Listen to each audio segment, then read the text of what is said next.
কি গো, কিছু পড়লো তোমার জালে? ওদিকে তো বাজার বসে যাওয়ার সময় হয়ে গেল। বেশি দেরিতে গেলে তো সব বড় বড় মহাজনেরা বাজারে জায়গা দখল করে নেবে।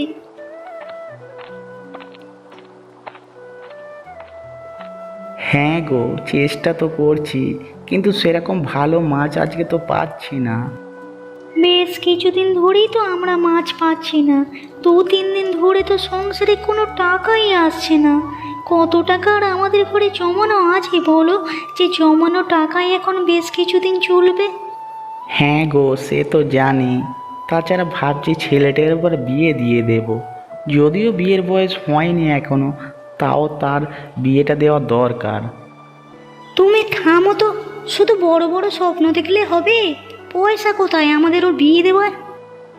বুঝলে, সারাদিন এই মাছ ঘেঁটে ঘেঁটে যেন ঘেন্না ধরে গেছে। সারাদিন মাছের গন্ধ গায়ে যেন লেগে আছে। যেদিন পয়সা হবে একটু মুরগির মাংস এনে খাবো।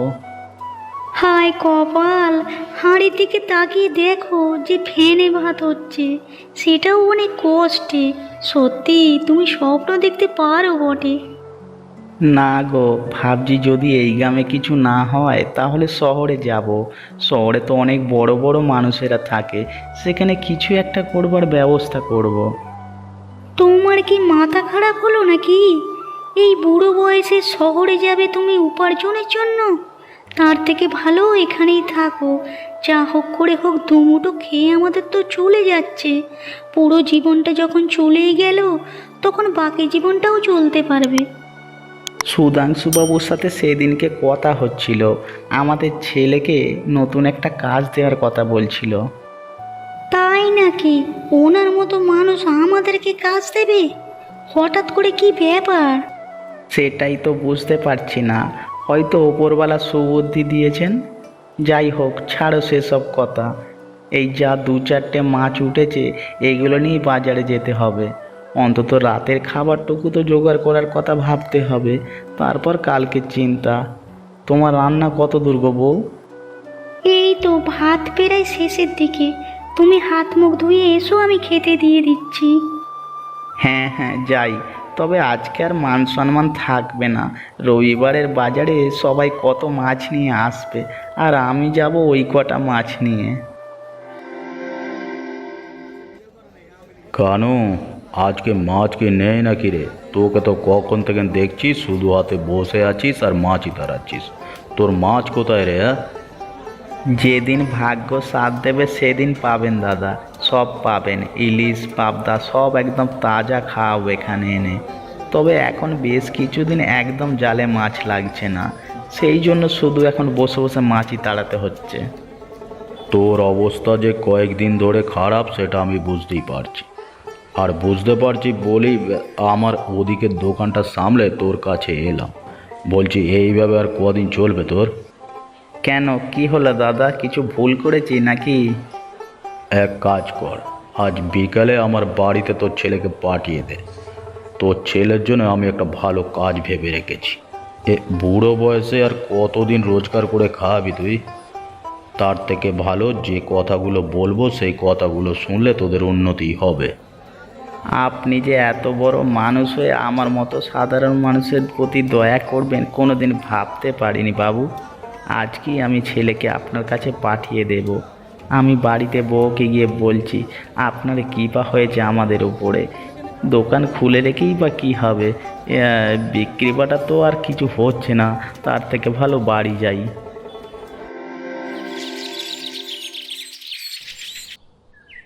আজকে তোমাকে এরকম লাগছে কেন? কিছু হয়েছে? না, কিছু না। এমনি ঘরে থাকতে ভালো লাগে না। সারাক্ষণ অভাবের কথা ছাড়া আমাদের ঘরে আর কিচ্ছু নেই। তোমার বাবার কথা বলছো? তার কাজের কথা গ্রামের সবাই জানে। কিন্তু তুমি তো শিক্ষিত হয়েছো বিকাশ। তুমি তো তোমার বাবার কষ্ট কিছুটা কমাতে পারো। তোমার মা বাবা কত কষ্ট করে তোমাকে মানুষ করেছে, তুমি তো একটা কিছু করার চেষ্টা করতে পারো। আমি চেষ্টা করছি কিন্তু পারছি না। তাই নিজের ভিতরে চেপে থাকতে থাকতে নিজেরই কেমন যেন ঘৃণা লাগে। মাঝে মাঝে মনে হয় এই গ্রাম ছেড়ে শহরে চলে যাই। এখানে কিছু নেই, শহরে গেলে অন্তত একটু ভালোভাবে থাকতে পারবো। তুমি সৎ, এটা তোমার খুব ভালো গুণ। আমরা অনেক দিন ধরেই বিয়ের কথা ভাবছি, তাহলে বিয়েটা করে ফেললেই তো হয়। পাগল হয়েছো নাকি? এখন পয়সা কোথায় যে তোমাকে খাওয়াতে পারবো? তার থেকে বরং বাবা বলছিল সুধাংশুবাবু আজকে সন্ধ্যাবেলায় আমাকে ওনার বাড়িতে ডেকেছে কিছু একটা কাজ দেওয়ার জন্য। দেখি যদি কিছু পাওয়া যায়। কি বলছো? তিনি তোমাদের সাহায্য করবেন? যার হাত থেকে 1 টাকাও গলে না, সে আবার অন্যকে সাহায্য করবে? দেখো, তুমি যাই করো সাবধানে করবে। আমাদের পুরো জীবনটাই কিন্তু এখনো পড়ে আছে। তোমার বিশ্বাস আছে তো আমার উপর? আমার পুরো জীবনটাই তো এই বিশ্বাসের উপর টিকে আছে। তোমার উপর আমার পুরো বিশ্বাস আছে।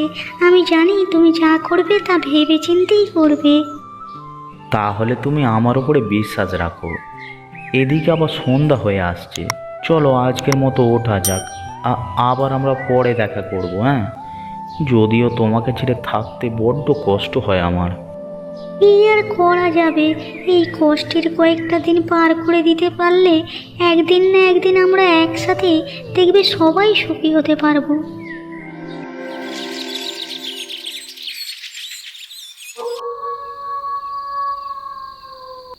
আয় বাবা আয়।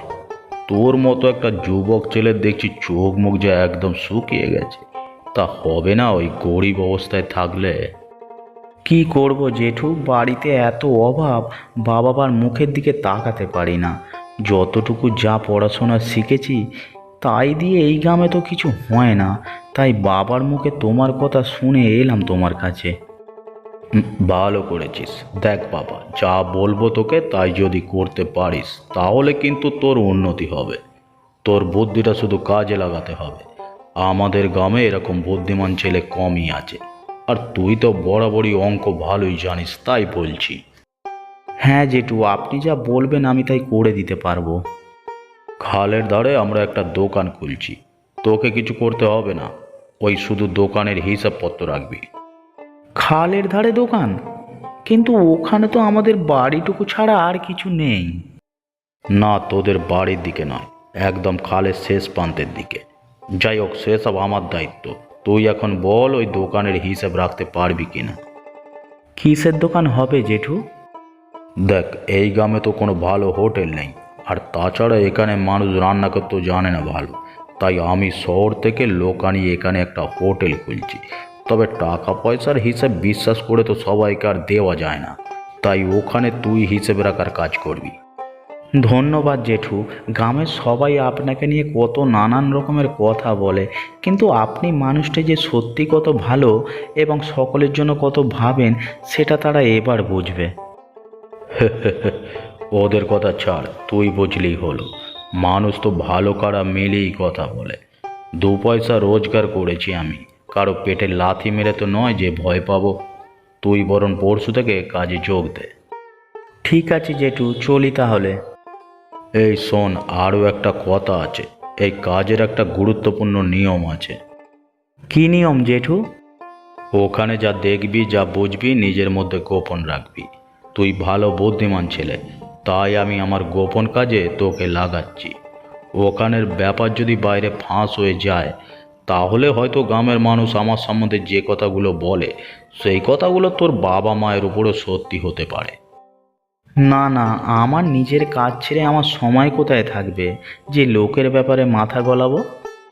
ঠিক কথা বলেছিস, এই তো বুদ্ধিমানের মতো কথা বলেছিস। তুই যা, এখন বাড়ি ফিরে যা, পরশু সকালবেলা পৌঁছে যাবি। মা, ও মা, কোথায় গো তুমি? দেখো দেখো, আজ আমাদের কপাল খুলে গেছে। কি হয়েছে রে, অত হাঁপাচ্ছিস কেন? সুধাংশুবাবুর বাড়ি গিয়েছিলিস? কি বললেন উনি? মা, জেঠু আমায় ওনার নতুন হোটেলে হিসেব রাখার কাজ দিয়েছেন। খালের ধারের দিকে একটা বড় হোটেল হচ্ছে, শহর থেকে রাঁধুনি আসছে। আমার শুধু দিনভর কত বিক্রি হলো তার হিসেব রাখতে হবে। খালের ধারে হোটেল? ওদিকে তো মানুষজন বিশেষ থাকে না রে। আর সুধাংশুবাবুর কথা তো জানিস, লোকে কত কি বলে, অত বড় মানুষ হঠাৎ আমাদের উপর এত দয়া দেখাচ্ছেন কেন বলতো? ওসব লোকের হিংসে মা, অভাবের সময় কেউ তো এগিয়ে আসেনি। উনি যখন কাজটা দিচ্ছেন তখন না করি কি করে? তাছাড়া বাবাও তো ওনার কথাতেই আমায় পাঠালেন। তুমি ভেবো না মা, এবার আমাদের অভাব মিটবে, বাবার মাছ ধরার কষ্টটাও কমবে। তা ঠিক, তোর বাবার শরীরটাও আর আগের মতো চলে না। যদি সত্যিই কাজটা ভালো হয় তবে তো ভগবান মুখ তুলে চেয়েছেন বলতে হয়। কিন্তু বাবা, সাবধানে থাকিস, বেশি লোভ যেন আবার বিপদ না ডেকে আনে। তুমি শুধু শুধু চিন্তা করো না মা, আমি তো শুধু খাতা কলমের কাজ করব। পরশু থেকেই কাজে যাচ্ছি। তুমি আশীর্বাদ করো যেন সব কিছু ঠিকঠাক চলে। পূর্ণিমাকেও খবরটা দিতে হবে, ও শুনলে খুব খুশি হবে।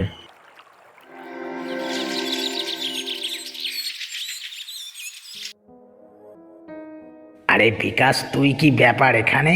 এখানে নতুন কাজে লেগেছিস নাকি? আরে এসো এসো কাকা। হ্যাঁ, সুধাংশু জেঠু আমাকে দয়া করে তার এই নতুন হোটেলে হিসাব রাখার কাজে লাগিয়েছে। আজকে একেবারে টাটকা মাংসের ঝোল হয়েছে।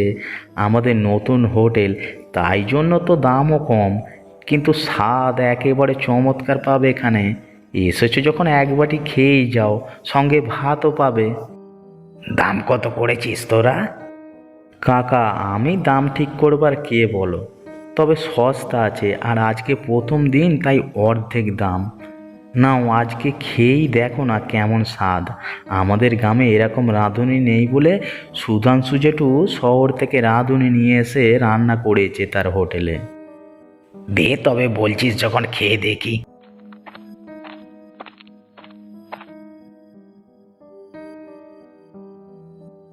বাহ, গন্ধটা তো বেশ লাগছে।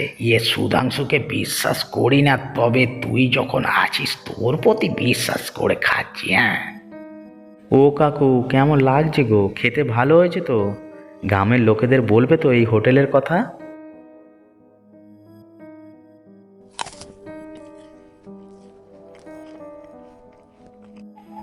স্বাদ তো ভালোই হয়েছে, খারাপ লাগছে না খেতে গরম গরম ভাত দিয়ে। কিন্তু একটু যেন কেমন আষ্টে গন্ধ ছাড়ছে। হে হে হে কাকা, এটা হচ্ছে শহরের একেবারে টাটকা মাংসের ঝোল। শহরের মশলার রান্না করা জিনিস তো প্রথম প্রথম একটু ওরকম লাগে।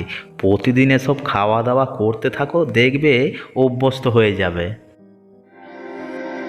এরকম মজার মজার আরও গল্প দেখার জন্য এবং এর পরবর্তী অংশটি দেখার জন্যে আমাদের চ্যানেলটিকে সাবস্ক্রাইব করতে ভুলবেন না।